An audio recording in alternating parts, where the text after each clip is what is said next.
Welcome back to the channel, and today I'm going to walk you through how to see your largest followed subscribers on YouTube.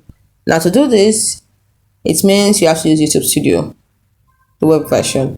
You can see a list of your recent subscribers in YouTube Studio and sort them by their subscriber count to find those with the largest following. However, please note that you can only see the subscribers who have chosen to make your subscription public.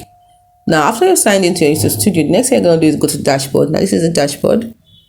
There's a channel dashboard. Next thing you're going to do is you're going to see the list of recent subscribers at the bottom. You see the list of subscribers at the bottom.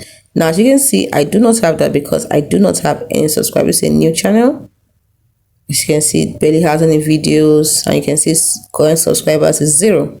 So if I had subscribers down here, you can see a list. It will look like a card down here, and you will see a list of subscribers. So once you see the list of subscribers, you click on see all. You see an option for see all. So in the window that appears after you click on see all, you will see the list of subscribers. Look for a sort by option at the top. Then click on the drop down and select subscriber count. This will arrange your public subscribers by the number of followers they have with the largest first. You can also adjust the time frame to see subscribers from the last 28 days, last 90 days, last 365 days, or even lifetime. So the list will show you the names of your public subscribers and their subscriber counts, allowing you to identify those with a larger following. It's as simple as that. Hope you found this video helpful.